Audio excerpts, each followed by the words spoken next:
Let's face it, our world is hungry for energy. I mean, it's a hunger that's growing bigger every single day.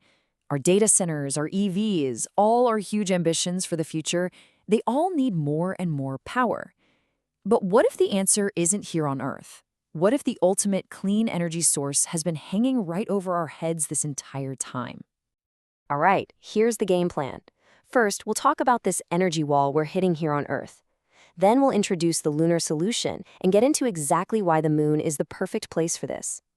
After that, we'll cover the cool tech of beaming power from space, how we'd actually build this thing, and finally, what it all means for our future. So let's start with the big problem, right? As a civilization, we're sprinting towards what you could call an energy wall. It's that point where our current ways of making power just can't keep up with what we're going to need. And that leads to the million-dollar question. Well, more like a multi-trillion-dollar question. We're not just talking about keeping the lights on. We're talking terawatt-scale energy, the kind of juice you need to run a global AI grid or build megacities or desalinate oceans. Where on Earth does that kind of power come from? This slide really lays it all out. Look, solar power on Earth is great, we love it, but it's playing with a handicap. On the left, you see the issues. Clouds, night, weather, even the atmosphere itself blocks sunlight. But the moon? As you can see on the right, it's a whole different ballgame. No atmosphere, constant sun, tons of space, none of those problems exist. So, if Earth has its limits, it's pretty obvious where we need to look next. Up.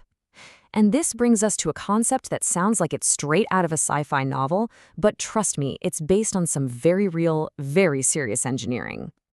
It's called Moon GigaSolar, and the idea is as simple as it is massive.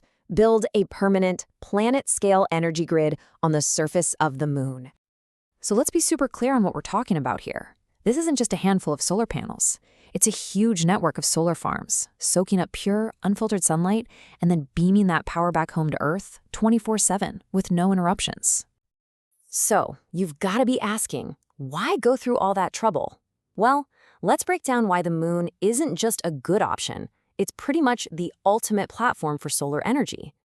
I mean, just look at this list of advantages. There's no atmosphere, so you get 100% of the sun's power. You get 14 straight days of sunshine at a time. You've got millions of square kilometers of real estate that nobody's using. And maybe the best part? No weather, no earthquakes, no hurricanes, no storms. It's the most stable place you could ever hope to build something. Now, you might be thinking, wait, what about the moon's 14 days of night? And that's where the plan gets really, really smart. By putting these solar farms at the lunar poles on what scientists call the peaks of eternal light, you get sunlight for about 90% of the year. It's the ultimate cosmic loophole for 24/7 power. Okay, so we've got a way to collect all this power, but how in the world do you get it from the moon back to Earth? This is where we get into the tech, and you'll see it's less like magic and more like just really cool physics. Think of it as a 4-step trip. Step 1, the huge solar arrays on the moon gather sunlight. Step 2, that power gets converted into a focused microwave beam. Step 3, that beam shoots across space. And finally, step 4, down on Earth, these big, simple mesh antennas, they're called rectennas, catch that beam and turn it right back into electricity for the grid. Simple as that. And I know the first question on everyone's mind. A giant energy beam from space, is that safe? The answer is absolutely. The beam is non-ionizing, which is the safe kind of energy. In fact, by the time it reaches the ground, the beam's intensity would be lower than the sunlight you feel on a warm day. You could literally walk right through the receiving station and not feel a thing. So this all sounds incredible, but it leads us to the elephant in the room. I mean, how could we possibly build something so massive 250,000 miles away on another world? Exactly. The cost to launch millions of tons of steel and solar panels and all that gear from Earth would be, well, astronomical. It seems like a total deal breaker, but what if we don't have to launch it from Earth at all? This right here is the absolute game changer. The solution is to use the moon itself as our factory and hardware store. That lunar soil, the regolith, is packed with silica, aluminum, and iron. That's everything you need to make solar panels, support structures, and wires. We wouldn't be shipping a solar farm. We'd be shipping robotic factories that build the solar farm on site, using lunar dirt. And as you can see, the people planning this have thought through the big problems. The insane construction cost solves by using lunar materials and robots. That super annoying lunar dust blasted away with special electric shields. And how do you keep the beam aimed perfectly? That's a job for AI-controlled targeting systems. They've got an answer for everything. Now, let's be real. This isn't going to happen overnight. This is a multi-generational project. The roadmap sees us starting with mining and prototypes in the next decade or two. By the middle of the century, we could have the first few power plants running, and by 2100, we could have a full-blown lunar grid powering our planet. So let's bring it all home. What does all this really mean for us? This isn't just about a new power plant. What we're talking about is a fundamental upgrade for the entire planet. So what's the final payoff? The number is just mind-blowing.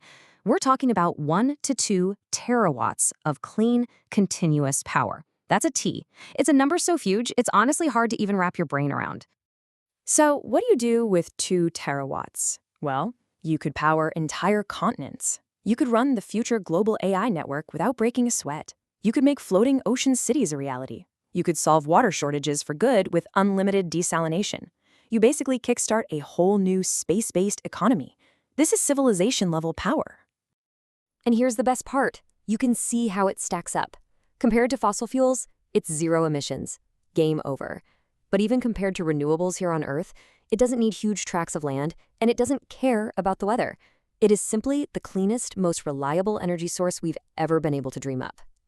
This whole project goes way beyond just kilowatts. It creates the real possibility for global energy equality. Every nation could have energy independence. It's the power source we need to think bigger, to build on a scale we've only dreamed of, and to finally put an end to energy scarcity forever. In the end, what we're really talking about here is building the foundation for what some call a Type 1 civilization. That's a society that can actually harness all of the energy of its home planet. Moon GigaSolar doesn't just change our power grid. It might just be the next great leap for all of humanity.